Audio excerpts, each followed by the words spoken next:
This video will explain the prefix tool, what it does and how you can use it to improve your configurations or get better insights into a list of address space. The tool has two different core functions.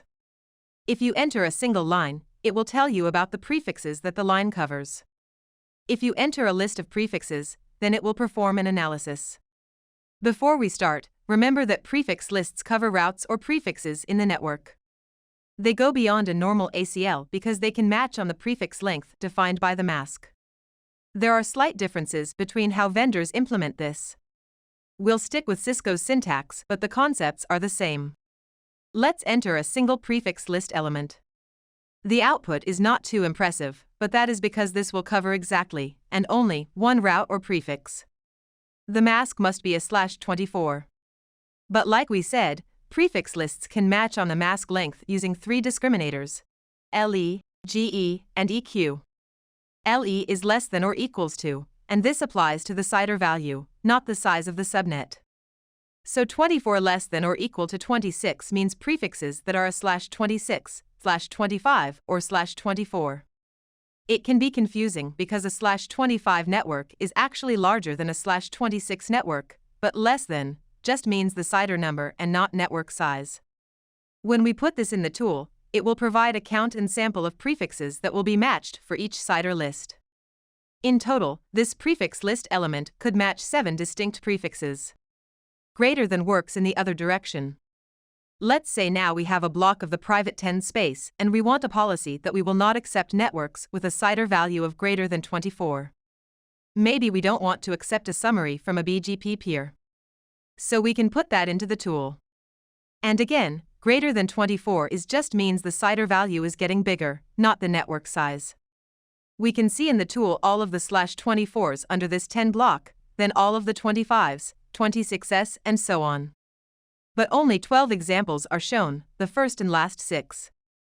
The idea is that this is enough to establish the pattern. Showing all 16 million possible /32s won't work on a website. There is a line break to help point out where the first 6 end and the last 6 begins. But what if I want to check to see if the route I am trying to match will be covered by the prefix list element? Well, what you do is provide the element and the prefix you want to check. That will invoke the analyzer.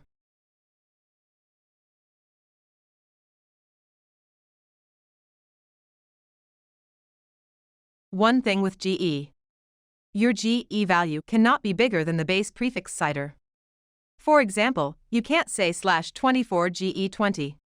That is because /21 is bigger than 20, but /21 is not covered by the base prefix, which is a 24. If you do this on a router, it will complain. And so will Bitlug.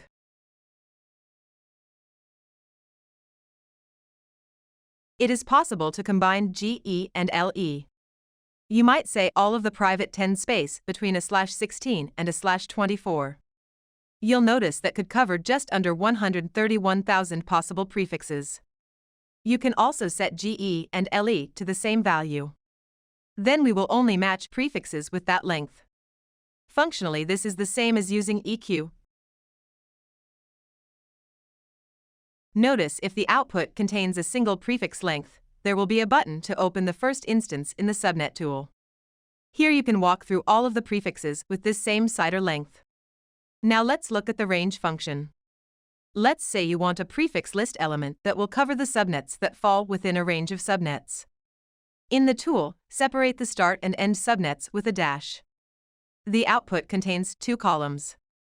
On the left is one possible prefix list element that will cover all of the prefixes in the range. But likely one single line may also cover prefixes that fall outside of the range. Depending on what you are trying to do, that may be okay.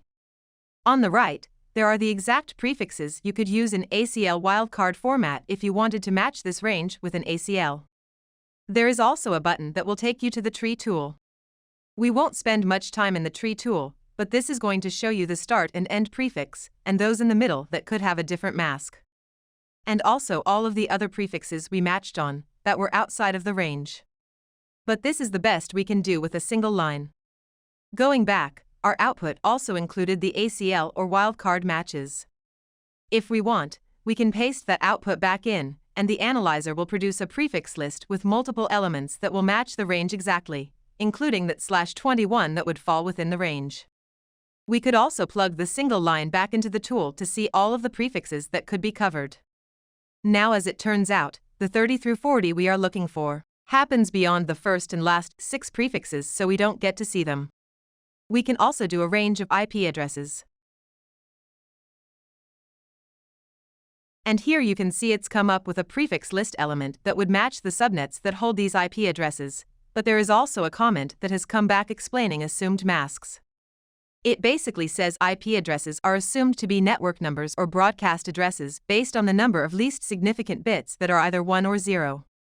If the assumptions aren't right, then you have to provide explicit masks. At first glance, the /23 seems a bit surprising. But what happened here is that all the bits in the 4th octet are 0, so we kept going into the 3rd octet looking for the first 1 bit. We can take this over to the subnet calculator to see what's going on. So here. Now we could make the 3rd octet a 31 if we want to just stay in the 4th octet. But now look what happens to the end of the range. 31 has lots of set binary bits.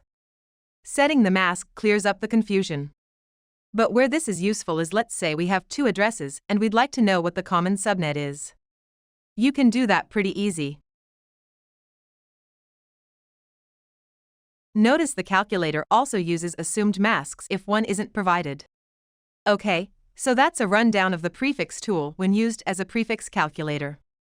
There is a second video that covers using the tool as an analyzer, and this is where things get interesting. Definitely check that out next.